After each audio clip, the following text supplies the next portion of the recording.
Just when you think you got everything figured out, life throws you a curveball that makes you question every decision you've ever made.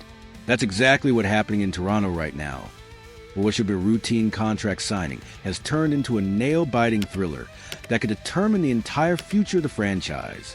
The Toronto Maple Leafs thought they had one thing locked down: their 21-year-old rising star Matthew Knies, the kid who just lit up the score sheet with 29 goals and 58 points, while proving he's ready to be a cornerstone of their rebuild. Instead, they're staring down the barrel of a negotiation that's gone completely sideways, with both sides reportedly far apart on contract terms as the July 1st free agency deadline races toward them like a freight train. This isn't just another contract dispute.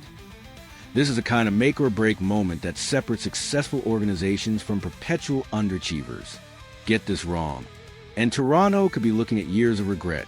Get it right, and they might have just secured the foundation of their next championship run.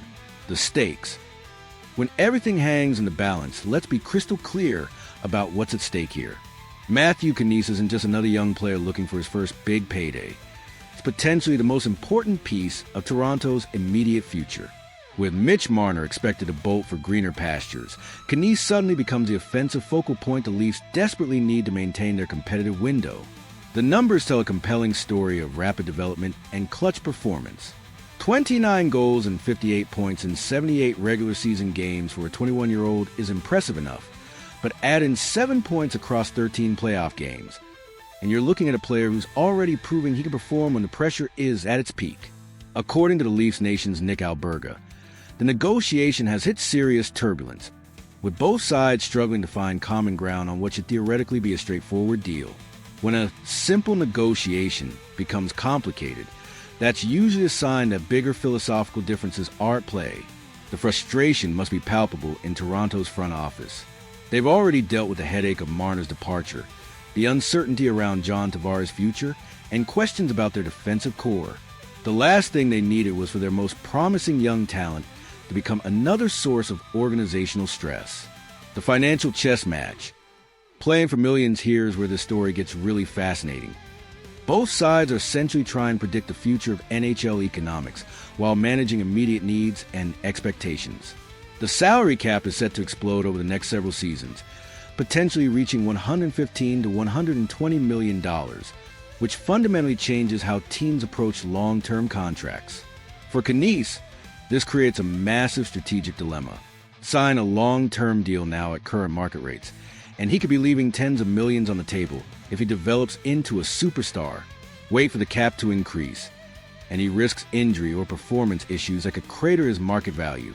For Toronto, the calculation is equally complex. Lock up Knies now at a discount relative to future cap levels, and they could have one of the league's best bargain contracts. Overpay now based on potential rather than proven production, and they could be stuck with an albatross that hampers their flexibility for years. This isn't just about annual salary. It's about term, structure, bonuses, trade protection, and a dozen other variables that can make or break a deal. The gap between the sides suggests they're not just haggling over dollars. They're fundamentally disagreeing about Knies' value and trajectory. The domino effect. How one deal impacts everything. What makes this negotiation particularly critical is how it affects every other decision Toronto needs to make this summer. Their cap management strategy, their approach to replacing Marner, their ability to retain other key players. Everything hinges on getting the Knies situation resolved. If they commit big money long-term to Knies, it limits their flexibility to make other moves. If they go with a shorter bridge deal, they maintain cap space but risk having to pay even more down the road when Knies has more leverage and the cap has increased. The pressure on general manager Brad Treliving must be immense. He's already dealing with the fallout from the Marner situation, questions about Tavares' future, and the need to retool a roster that's consistently fallen short in the playoffs. Adding a contentious negotiation with their most promising young player to that mix is a nightmare scenario. The organizational stakes go beyond just this one contract.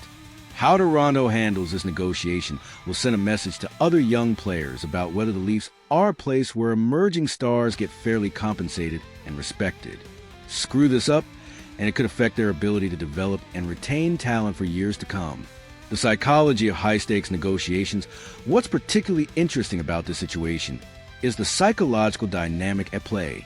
Knies has already proven he belongs in Toronto's top 6 forward group, contributing significantly during both the regular season and playoffs. He knows his value to the organization, especially with Marner leaving, and he's not about to sell himself short.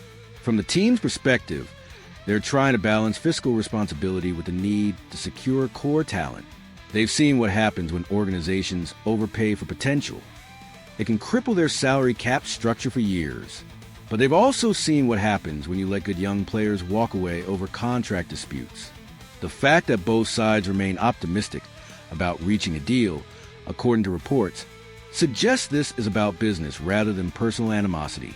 That's encouraging because personal relationships can be repaired, but burned bridges in contract negotiations tend to stay burned. The threat of offer sheets adds another layer of complexity. While reports suggest this isn't a major concern, other teams are certainly monitoring the situation. If negotiations drag on much longer, someone might decide to test Toronto's commitment to their young star with a substantial offer. The timing trap. Racing against July 1st with free agency looming, both sides feel the pressure to reach an agreement soon. The Leafs need clarity on their roster construction plans, while Knies wants to avoid the uncertainty and distraction that comes with being signed as the season approaches. The good news is that neither side appears to have soured on the relationship. This is a stark contrast to the Marner situation, where communication apparently broke down entirely. The fact that both camps remain engaged and optimistic suggests there's still room for compromise. But optimism only goes so far when millions of dollars and career trajectories are on the line. Every day that passes without resolution increases the risk that something goes wrong. An injury, a change in market conditions, or a simple negotiation fatigue that leads to poor decision-making. The bridge versus long-term dilemma, the core of this negotiation, likely centers on contract structure. Toronto might prefer a bridge deal that allows them to evaluate Knies' continued development while maintaining roster flexibility. Knies probably wants the security and respect that comes with a long-term commitment. Bridge deals make sense for teams dealing with cap constraints and uncertain futures. They allow organizations to assess continued growth while keeping their options open. For players, though, bridge deals represent risk. What happens if injury or performance issues arise during that shorter contract period? Long-term deals provide security for players, but can create complications for teams if circumstances change. The NHL is littered with contracts that seemed reasonable at signing, but became problems as players aged or situations evolved. Finding the right balance requires creativity and compromise from both sides. Maybe a deal that includes performance bonuses, escalating salaries, or trade protection could bridge the gap between competing philosophies. The organizational test. Proving competence for Toronto's front office. This negotiation represents more than just one contract. It's a test of their ability to manage relationships with core players effectively. After the public mess of the Marner situation, they need to demonstrate they can handle these discussions professionally and successfully. Getting this deal right could set a positive tone for future negotiations with other young players. Mishandle it, and it reinforces perceptions that Toronto is a difficult place for players to get fair treatment in contract discussions. The Leafs are simultaneously trying to replace Marner production, decide on Tavares' future, address defensive needs, and manage their salary cap. Every decision affects the others, creating a complex web of interdependent choices that requires careful coordination. The player's perspective. Betting on yourself from Knies' standpoint, this negotiation is about more than money. It's about recognition and respect. He's proven he can be a difference maker in Toronto's lineup, contributing in high-pressure situations and showing the kind of maturity that typically takes years to develop. The risk for any young player is that waiting too long for the perfect deal could create tension with management or open the door for complications. Players want to focus on hockey, not contract negotiations, especially during what should be an exciting phase of their careers. But Knies also needs to be smart about his financial future. NHL careers are unpredictable, and this might represent his best opportunity to secure long-term financial security for himself and his family. The resolution. Finding common ground, the key to resolving the situation lies in creative problem solving rather than stubborn position taking. Both sides have legitimate concerns that can potentially be addressed through thoughtful contract structure and compromise. Perhaps a deal that starts with modest base salaries but includes significant performance bonuses could work. Maybe trade protection or other non-monetary benefits could help bridge the gap between positions. The most important thing is preserving the relationship between player and organization. Knies clearly wants to be in Toronto, and the Leafs obviously value his contributions. With good faith efforts from both sides, finding a way to make the numbers work should be achievable. This negotiation will ultimately be remembered as either a shrewd business move or a costly mistake, depending on how both sides perform going forward. The stakes for Toronto's future success couldn't be higher, and everyone involved knows it.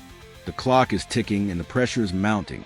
Sometimes the most important games are played in boardrooms rather than on ice, and this might be one of those defining moments that shapes a franchise's trajectory for years to come. What's your take on the standoff? Should Toronto prioritize securing Knies long-term, even if it means overpaying? Or is a bridge deal the smarter play given all the uncertainties? Jump into the comments and let us know where you stand. This is exactly the kind of complex situation that makes hockey management so fascinating to debate.